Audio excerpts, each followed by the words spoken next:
Well, hello, good day. My name is James Drummey. This is a Harvard Extension School cloud computing project presentation. And this project is about using the AWS storage gateway in an enterprise IT backup environment. Storage gateway, as you may know, is not the typical AWS server that we set up completely over the network at a console. Storage gateway is a virtual machine image downloaded from AWS and set up within our local environment. We provide local storage to it from a local storage array, either fiber channel or NAS, and then configure it in one of the three ways depending on our use case. So there are three ways to configure it. Once it's configured, we activate it inside with AWS, and we're charged by the month for its use. So the gateway interacts with S3 functionality and stores files and snapshots within S3 depending on how we set it up. It also makes use of, in our case, Glacier for long-term retention of some of the virtual tapes we'll be creating. So my project in this video specifically pertains to the configuring of SGW, as we call it, as a virtual tape library component within an existing backup architecture. So here is a typical diagram of a physical architecture for a backup. Note there are two different types of networks usually involved. One is fiber and the other is Ethernet. Obviously fiber is private, higher speed, takes much more money to put together. It usually involves a higher skill set for maintaining it. There's not that many people who are skilled in that area. And so generally the master server, media server, and the tape libraries are connected to the fiber network via switches, etc. And the media server controls the tape drive through SCSI interface. So the storage gateway fits into the backup architecture in this way here, where generally speaking, the fiber channel connections are eliminated, and the AWS gateway acts as a media server, serving virtual tape drives, virtual tapes to the backup. To the master server will control those, and the end result of the recording ends up on virtual tapes in the S3 environment. One of two configurations that Amazon offers to support, and this CSCI hypervisor is a piece of software that we can get free from VMware, and it will come with the vSphere management client, which will allow us to build machines, virtual machines, on top of the hypervisor. So the three components we need to install right away are the workstation, VMware workstation, and then on top of that we put ESXi hypervisor with the vSphere management client. And of course we wouldn't ever probably do this in a production environment. Usually hypervisor is built on top of bare hardware. We're using it on top of workstation for this demo, but we wouldn't normally do that. Once the storage gateway VTL is installed on top of the hypervisor as a virtual machine, it will supply SCSI targets to the backup server, which will be seen as devices on a backup server operating system.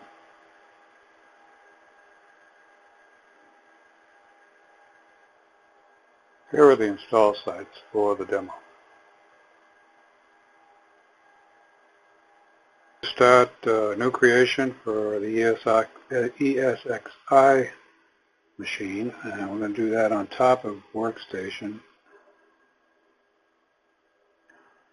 So this is the beginning of workstation's installation for that machine.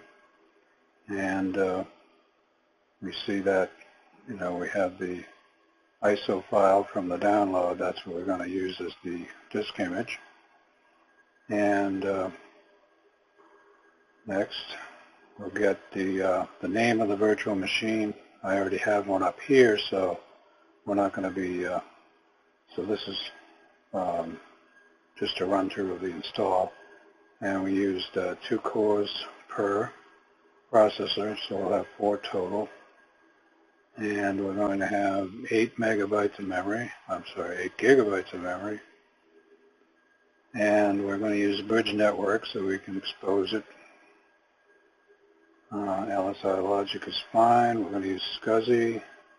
We're going to create a new virtual disk, and this disk is going to be 150 gig. It should be big enough. And we're going to store that on a single file. Next, okay, we're going to use the VMDK file as the name. And so this is our configuration. Okay, so I'm going to cancel out of this since we already have one. But this is basically what it should look like. When the install finishes, you should see a screen for ESXi and the following. You may see a yellow border on the bottom. Either way, this is fine. This is where we need to go from here to, we'll install the vSphere client. So we start up the vSphere client and we use the IP address of the machine from here. And the username will be root, and we'll put in our password that was configured in the install and log in. We could ignore this for the time being. There's now a ESXi machine running on top of a workstation 10 machine running, and we brought up the vSphere client so that we can look at ESXi and deploy a new machine. So Amazon provides some instructions on how to do this for storage gateway. So our next step is to go there and to take a look at that.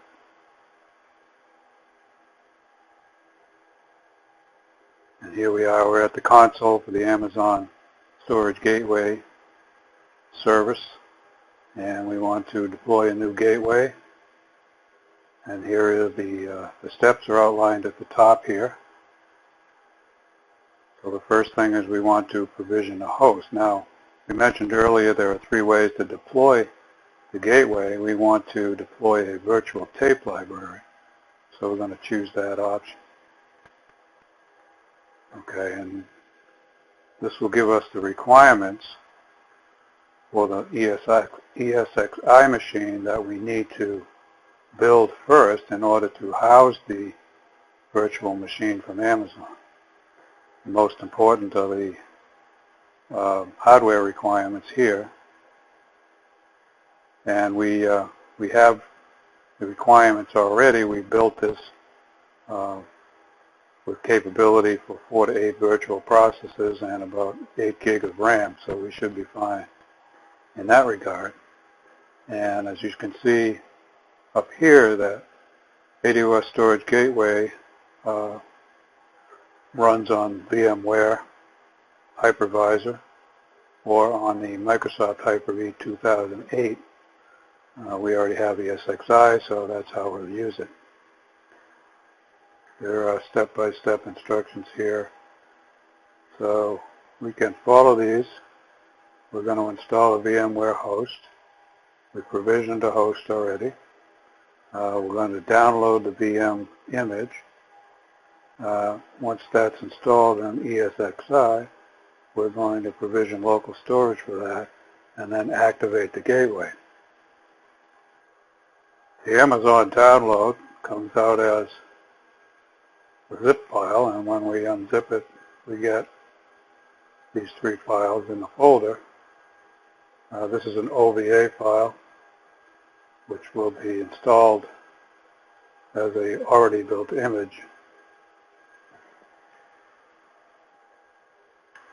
So we've already downloaded the OVF file, and now we're going to use the vSphere client to deploy it, and that will bring up a wizard.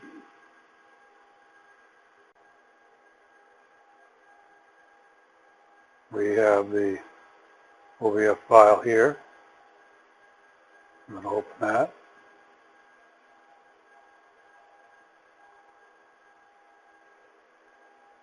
And go next. So we would start up the machine, and we see here we already have a a running machine. We may want to look at the opening console. We'll click on that, and it shows us the initial page for the storage gateway.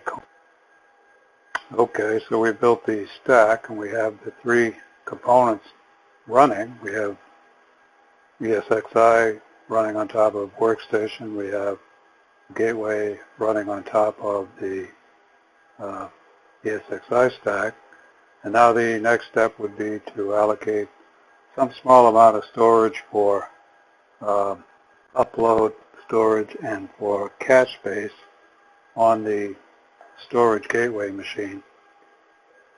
If this were in production, we would have some fairly good size minimum requirements. However, since we're not planning to do large backups over this demonstration, we'll probably allocate something around 20-25 gig. Well, we've done everything we need to do to get the gateway running as a VTL. There's still a few setup things that need to be done. We're going to do, obviously the first thing is to turn the gateway on. That's done in the vSphere client, and get the machine running. We have that here. We'll see the IP address, and we're going to give this IP address to Amazon to instantiate the gateway. So part of this setup happens on the vSphere client, the other part happens on the gateway. And we've gone through the startup here, the machine is running, and then we would go over the gateway, and we would see that we have a gateway here. This is the new gateway we just built, and we'll see that after it comes up. And these are the settings. So there's a couple of things. One is we have to set the time zone here, which we've done. So that's all set. The name is all set. We can change the name if we want to. And we'll see that these tabs show up here. We have VTL devices. These are the device IDs that we're going to serve out to the backup server. And note that we have 10 tape drives. These are virtual tape drives that have been provisioned. We have a media changer or robot, and we have the types here, which is settable, but there are very few choices. I chose STK. That's a storage tech from Sun Microsystems, now Oracle, I was familiar with. And the IBM tape drives I'm familiar with. These are Ultrium tape drives. So once we get to this point, the job of the storage gateway is basically just to serve out these devices, media changer and the tape drives, and to hold virtual tapes. So we create virtual tapes using this utility, and it's very simple to do in Amazon. And create however many tapes we want. I don't know that the limit on the library is about 1,600 tapes, so we got several sets of 5 here. That Amazon handles a used tape once it's ejected from the robot is it puts it on a virtual tape shelf, which is actually built in Glacier. and that happens automatically over a small latency period once the tape is ejected. And this allows tapes to live in an archive state in Glacier at a very low rate. So from here on, the storage gateway job is pretty simple. Most of the work now is in the backup device. Backup management server will see these devices being offered from the storage gateway. And if you're not familiar with iSCSI, this is a SCSI protocol running over a network, which makes it fairly cheap, and lately with high-speed NAS networks, fairly quick, much cheaper than fiber. So we're going to go over to the Linux operating system, mount the devices that are being offered by the storage gateway, and then use those as a VTL. The backup software makes use of these packages on the backup server, and basically these install the low-level utilities that are used by commercial backup software, but you can use these commands that come with these packages manually to do ad hoc backups or build them into scripts. So back on our backup server system, step one is to read the targets from the storage gateway, and we do that by using the iSCSI-E90 command, which is part of the package. We want to be in discovery mode, and basically we're going to issue this command to discover the targets on, notice that the IP address is the same as our ESXi virtual storage gateway, and the port number is 3260. If we go over and strobe that machine, we'll see all of the SCSI targets that are provided by the storage gateway, which we saw on the Amazon console. At this point, we haven't done anything with them. We're going to initiate connections to each one individually, and once we're done with that, we should be able to see them as devices on the machine. So we'll be able to recognize them, and the system will provide them with a device name. And we'll target the media changer, and we'll provide a device name for that. This is again the iSCSI admin command, and we are basically going to go out and touch that device from the storage gateway and allocate a device name on the Unix system. A slightly different version of the same command mounts the tape drive. So we have a media changer and tape drive 10, and the tape drive command would be run 10 times, once for each of the available tape drives. See the devices in the log, and we should be able to list them by reading the operating system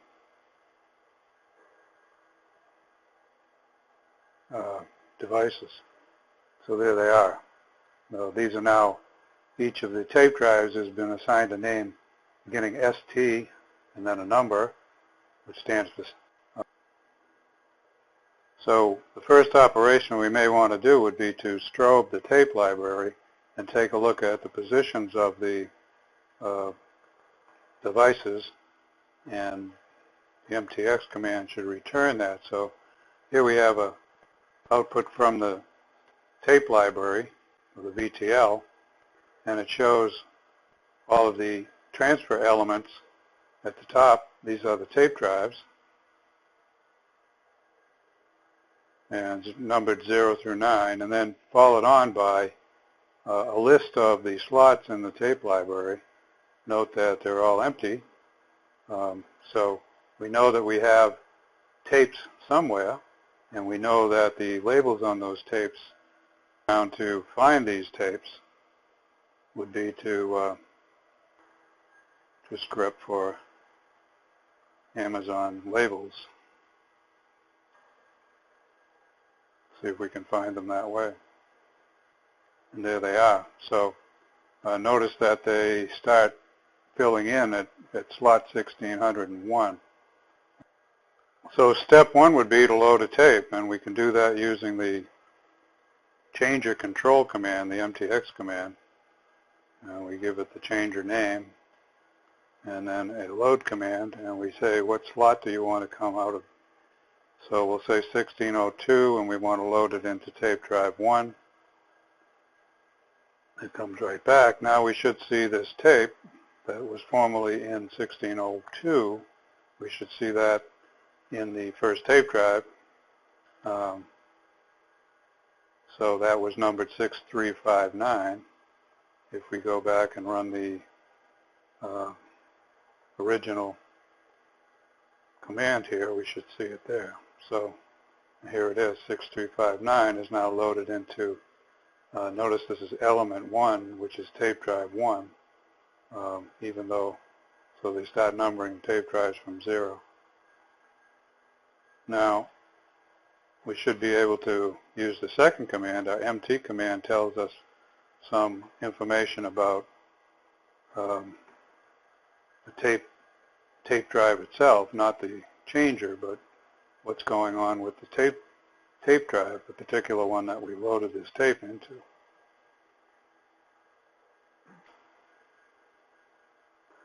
So it shows that we're at block sizes. So I have a bunch of PDF files cluttering up my temp directory. So let's see if we can run a backup and back up those PDF files. And I can archive those in Glacier. 1 is the target drive. We're going to try to back up some files there.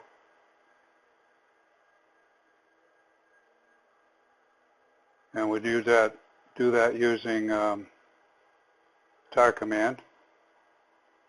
So here it is, tar CVF. We create a new one. And I'm going to augment this tar command with a block size as well. See if we can do it.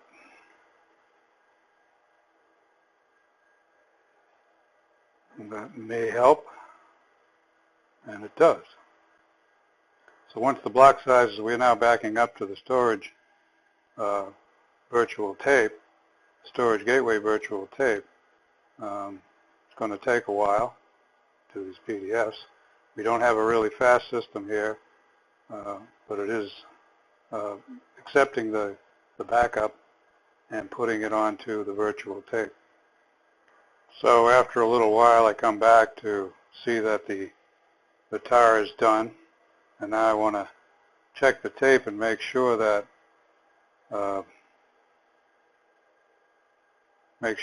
we have something there. Verify the tape. I'm going to make this a T command. That is a table of contents command. So we're basically just going to read the tape back and see what we have on it. And there they are. So using the very simple commands in Linux, we'll be able to control the devices, mount the tapes, move them around in the tape library, and use them for pretty rudiments. Here's the list of the packages that Amazon supports for commercial stuff, and I have seen stuff in the community that they are testing other systems, notably Amanda, because there's been some demand for open source package, but these are the ones they currently. So now, having written onto the tape, and we could see we saw that the tape does in fact have the backup on it. We want to unload the tape. We can do that using the MTX command with an unload, and this was going to take it out of the first element and move it to slot 1.